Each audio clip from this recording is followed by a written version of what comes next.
तो आज हवामान खूपच म्हणजे विचित्र आहे. सकाळी ऊन होतं आणि आता अचानक इतके ढग आले आहेत की पाऊस पडेल असं वाटतंय. नमस्कार मंडळी. आज आपण एका खूप महत्त्वाच्या विषयावर बोलणार आहोत. PVC channel wiring. आता बघा, घरात किंवा ऑफिसमध्ये तारांचं जाळं इकडे तिकडे पसरलेलं कोणाला आवडतं? नाही ना? म्हणूनच सगळं काम एकदम स्वच्छ आणि सुरक्षित दिसावं यासाठी हे कौशल्य शिकणं खूप गरजेचं आहे. तर मग आज आपण काय काय शिकणार आहोत? सगळ्यात आधी पीव्हीसी चॅनल वायरिंग म्हणजे नेमकं काय याची ओळख करून घेऊ. मग आपल्या कामासाठी परफेक्ट चॅनल कसा निवडायचा हे समजून घेऊ. त्यानंतर आपण दोन प्रॅक्टिकल गोष्टी बघणार आहोत. एक म्हणजे 90 अंशाचा बेंड आणि दुसरं म्हणजे टी जंक्शन कसं बनवायचं. आणि हो, सगळ्यात शेवटी पण सगळ्यात महत्त्वाचं म्हणजे सुरक्षेचे नियम. चला तर मग सुरू करूया. चला तर मग आपल्या पहिल्या भागाकडे वळूया. पीव्हीसी चॅनल वायरिंगची ओळख. तर हे पीव्हीसी चॅनल वायरिंग म्हणजे आहे तरी काय? याला केसिंग आणि कॅपिंग वायरिंग असंही म्हणतात. कदाचित हे नाव आपण ऐकलं असेल. सोप्या भाषेत सांगायचं झालं तर ही भिंतीच्या बाहेरून वायरिंग करण्याची एक पद्धत आहे. म्हणजे जिथे भिंती फोडून वायरिंग करणं शक्य नसतं किंवा समजा भविष्यात आपल्याला वायरिंग वाढवायची गरज पडली तर अशा ठिकाणी हा एक जबरदस्त पर्याय आहे. ओके, तर वायरिंग काय आहे हे कळलं. पण आता पुढचा महत्त्वाचा टप्पा आहे योग्य चॅनल निवडणं. आणि हे इतकं महत्त्वाचं का आहे? कारण जर चॅनलचा आकार चुकला ना तर थेट सुरक्षेचा प्रश्न निर्माण होऊ शकतो. म्हणजे बघा, मनात प्रश्न येतोच की एका चॅनलमध्ये आपण किती वायर्स आरामात बसू शकतो. कारण जर आपण खूपच जास्त वायर्स कोंबल्या तर काय होईल? एकतर वायर्स खराब होऊ शकतात किंवा त्या गरम होऊन ओव्हर हिटिंगचा धोका पण निर्माण होऊ शकतो. आणि याच प्रश्नाचं उत्तर आपल्याला या तक्त्यामध्ये मिळतं. यात बघा, वायरची जाडी म्हणजे त्याचा जो क्रॉस सेक्शन एरिया असतो त्यानुसार कोणत्या साईजच्या चॅनलमध्ये किती वायर्स सुरक्षितपणे मावतील हे स्पष्ट दिलंय. उदाहरणार्थ, जर आपल्याकडे 1.5 स्क्वेअर च्या वायर्स असतील तर 20 च्या चॅनलमध्ये आपण जास्तीत जास्त 5 वायर्स टाकू शकतो. सोपं आहे की नाही? चला, आता थेरी बाज झाली. आपण आपल्या पहिल्या प्रॅक्टिकल भागाकडे जाऊया. एक परफेक्ट प्रोफेशनल 90 अंशाचा बँड कसा तयार करायचा ते बघूया. हे करण्यासाठी ना फक्त 5 सोप्या स्टेप्स आहेत. सगळ्यात आधी सेंटर लाईन मार्क करायची, मग त्यावर एक व्ही कट मार्क करायचा. त्यानंतर दोन्ही बाजू कापायच्या, कापलेल्या कडा फाईलने घासून साफ करायच्या आणि शेवटी चॅनलला वाकवून त्याला फायनल आकार द्यायचा. बघूया कसं ते. तर स्टेप नंबर 1, अचूक मार्किंग. जिथे बँड हवा आहे बरोबर तिथे चॅनलच्या मध्यभागी एक सरळ रेषा ओढायची आणि त्यावर एक व्ही आकार मार्क करून घ्यायचा. हे बघा, या चित्रात अगदी स्पष्ट दिसतंय की मार्किंग कसं करायचंय. एक गोष्ट लक्षात ठेवायची, सेंटर लाईन एकदम सरळ हवी, नाहीतर बेंड वाकडा तिकडा होऊ शकतो. ओके, आता दुसरी स्टेप.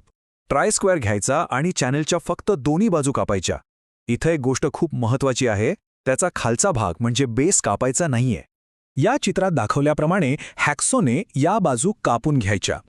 हे काम करताना थोडी काळजी घ्यायची, म्हणजे कट एकदम सरळ येईल आणि चुकून खालचा बेस कापला जाणार नाही. ठीक आहे, बाजू कापून झाल्या. आता पुढचं काम म्हणजे तो जो कापलेला तुकडा आहे तो काढून टाकायचा. यासाठी एखादी फाईल किंवा छोटा स्क्रूड्रायव्हर वापरला तरी चालतो. हे पाहिलं? तो तुकडा काढल्यावर आपल्याला असा एक व्ही शेप मिळतो आणि याचमुळे आपला चॅनल पुढे अगदी सहजपणे वाकणार आहे. आता येतो एक अत्यंत महत्त्वाचा भाग, कापलेल्या कडांना फाईलने घासून एकदम गुळगुळीत करणं. आता हे इतकं गरजेचं का आहे असा प्रश्न पडू शकतो. तर त्याचं कारण असं आहे की जर कडा धारदार राहिल्या तर त्या आपल्या वायरचं इन्सुलेशन खराब करू शकतात आणि मग शॉर्ट सर्किटचा धोका. त्यामुळे ही स्टेप अजिबात विसरायची नाही. हे बघा, इथे फायलिंग कसं करायचं हे अगदी व्यवस्थित दाखवलं आहे. वाटायला ही एक छोटीशी गोष्ट आहे, पण खरं सांगायचं तर हीच गोष्ट आपल्या कामाला एक प्रोफेशनल टच देते आणि सगळ्यात महत्त्वाचं वायरिंगला सुरक्षित बनवते. आणि आता आपण आलोय शेवटच्या टप्प्यात. चॅनलला हळुवारपणे वाकवून 90 अंशाचा कोन तयार करायचा आहे आणि तो व्यवस्थित बसतोय की नाही हे तपासायचं आहे. हे बघा, एका बाजूला चॅनल वाकवताना दिसतोय आणि दुसऱ्या बाजूला आपला फायनल तयार झालेला बँड. किती मस्त आणि क्लीन दिसतंय, नाही का?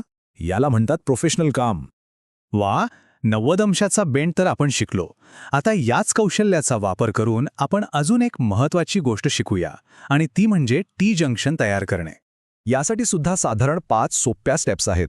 आधी जंक्शनचा पॉइंट मार्क करायचा, मग पहिला चॅनल कापायचा, मग दुसरा, मग नेहमीप्रमाणे कडांना फाईल करायचं आणि शेवटी दोन्ही तुकडे जोडून टाकायचे.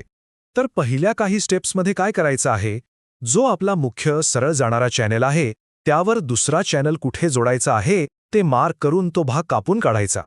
आणि मग दुसरा चॅनलचा तुकडा त्यात अगदी फिट बसेल अशा पद्धतीने कापायचा आहे.